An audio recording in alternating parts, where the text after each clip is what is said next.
Интернет желесиндеги сайттардан алынган акыркы маалыматтар менен тааныштырып, сайтка саякат көрсөтүүсү назарыңыздарда. Аны мен Нурдөлөт Таштанбек уулу айтып берем, саламатсыздарбы? Мамлекетке 50 миллион сом зыян келтирген Алиарбек Абжалиев кезексиз сессиянын ачылышына катышты. Бүгүн 5 июлда Жогорку кеңештин кезексиз сессиясынын ачылышы өттү.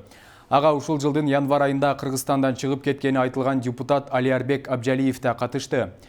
Жогорку кеңештин басма сөз кызматынын маалыматы боюнча депутаттар Кыргызстандагы пандемияга байланыштуу оор кырдаалды эске алып, эмгек өргүүгө чыкпастан колдонуудагы мыйзамдарды конституцияга шайкеш келтирүү максатында жаңы мыйзамдарды кабыл алуу зарыл экенин белгилеп, кезексиз сессияга чакыртууну сунушташкан. Белгилей кетсек, буга чейин Жогорку кеңештин депутаты Алиарбек Абжалиев УКМКнын эсебине 20 миллион сом которгонун 28 июнда УКМКнын басма сөз кызматы тастыктаган. Эске салсак, ушул жылдын март айында УКМК Абжалиевдин үстүнөн мыйзамсыз баюу беренеси менен кылмыш ишин козголгонун билдирген. Тергөөнүн маалыматына караганда, Абжалиев мурдагы президент Жээнбеков менен тууганчылык байланышын пайдаланып, мамлекеттик органдардын ишине кийлигишкен жана мамлекетке 50 миллион сом зыян келтирген. УКМКнын билдирүүсүнөн кийин Абжалиев ушул жылы январда Туркияга учуп кеткени белгилүү болгон. Министрлер кабинетинин төрагасынын кеңешчиси Каныбек Осмоналиев анын айланасындагы мамлекеттик катчы кызматы боюнча жүрүп жаткан сөздөр боюнча төмөндөгүлөрдү билдирди. Конституциялык кеңешме иштеп жатканда президент мага тапшырма берип, мамлекеттик катчы институтун киргизели деген. Мен Конституциялык кеңешменин мүчөсү катары киргизип өткөргөнбүз. Ошондон улам ишенип алыпмын, ушул орунду берсе керек деп. Сүйрөп жүрүп, анан ушундай болуп калды. Улуттук идеологияны түптөө үчүн көп аракет кылдым эле. Ошол позициям президенттин тегерегиндеги айрымдарга жакпай калса керек, деди Каныбек Осмоналиев. Нурсултан Назарбаев 30 жылда Кыргызстанда эч нерсе жасалган жок. Казакстандын биринчи президенти Нурсултан Назарбаев бейнеге сүртүмдөр лидер даректүү тасмасында эгемендик алган 30 жыл ичинде Кыргызстанда эч нерсе жасалбаганын билдирди. Ал маегинде Казакстан батыштагы демократияга умтуларын айтып, бирок азыр алар демократия жолунун башында экенин белгиледи. Демократиянын аралы Кыргызстан, бизге боордош жакын эл. Ушул 30 жыл аралыгында Кыргызстанда бир нерсе жасалбады. Ар бир президентти колдоп бул жакка чакырдым, акча насыя берүүнү сунуштадык. Бирок эч нерсе жасалган жок да. Ошондуктан экономика жашоонун негизи, деди Нурсултан Назарбаев. Facebook социалдык тармактын колдонуучусу Кайыргүл Нарматова Кыргызстанда уронуп, бетин чүмкөп жүргөн аялдар көбөйүп кеткенин айтып, президенттин чара көрүүсүн суранган.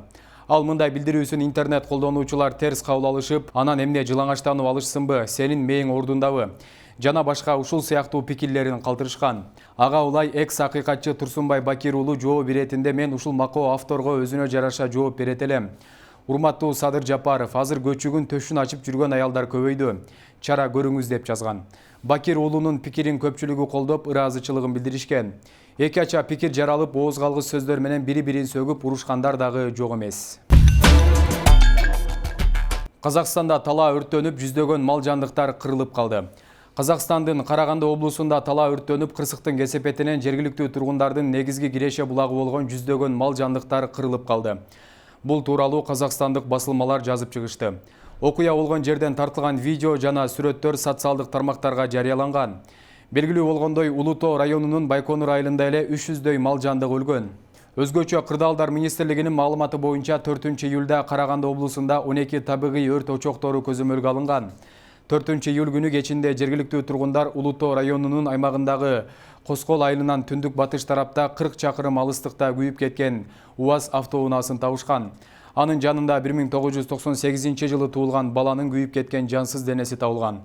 Каза болгон адам ыктыярдуу өрт өчүрүүчү топтордун катарында болгон эмес жана талаа өрттөрүн өчүрүүгө катышкан эмес.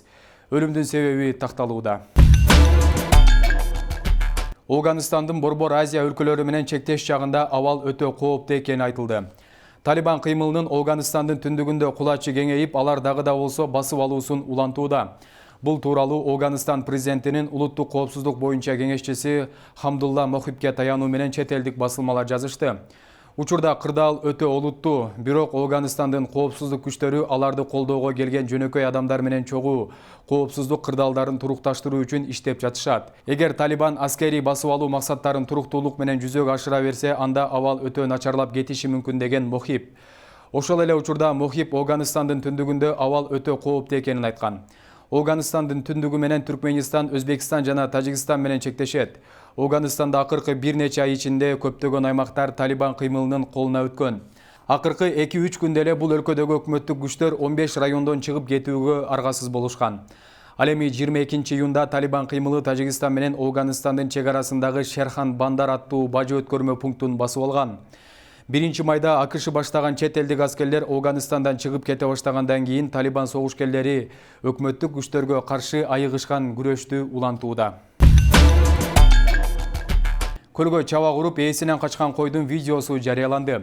Ысык көлдө болгон күлкүлүү окуяны социалдык тармактын колдонуучусу Максат Чакиев жарыялады. Анда жаш жигиттер көлгө сүзүп качып бараткан кой тууралуу видеону тартып алышкан. Кайык менен кубалаган жигиттер койго араң жеткенин көрүүгө болот. Колдонуучу бул видеого көлдүк кой экен. Нарындык болсо тоого качмак, бул түз эле чаба куруп сууга качты. Тим койсо тескейден чыкмак экен. Кажы сайдан оттоп келип, кайра кечинде сүзүп келип калмак деген тамашалуу посту бөлүштү. Давай, Олег, быстрее. Карачы энеңдир айын кой. Көлгө кирип кетти энеңдир, мына Сергейдин понтону турат. Мына кеп кой. Олег айдап баратат. Кубаласак сууга кирди. Токтойт го десек, чаба куруп баратканын карабайсыңарбы? Жарымына жетти заливдин. Мына карабачы. Бияк залив, суу. Мына койдо барайык байкап койгула. Вашингтон Кабул менен байланышкан. Учурда өз аскерлерин Афганистандан чыгарып кеткен соң Борбор Азиянын өлкөлөрүндө аскер базаларын түзүүгө ниети жок экенин айтууда. Бул тууралуу РИА Новости булагы менен болгон маегин Афганистандын президентинин улуттук коопсуздук боюнча кеңешчиси Хамдулла Мохип билдиргенин Барометр кабарлайт. Мен билгенден бул жөнүндө сөз болгон жок. Балким жалпыга маалымдоо каражаттары ката маалыматтарды берип жатышабы дейм. Биздин Америкадагы байланыштар боюнча алар эч бир жерге аскер базасын жайгаштырууга ниеттенген жок деп айтат маекте Мохип. Ал эгерде АКШ ушундай сүйлөшүү жүргүзүп жаткан болсо, бул тууралуу эч кандай маалыматы жок экенин кошумчалады. Буга чейин Пентагон Өзбекстан, Тажикстан жана Афганистан менен чектешкен башка өлкөлөр менен аскердик кызматташтык боюнча сүйлөшүү жүргүзүп жатканын маалымдаган болчу.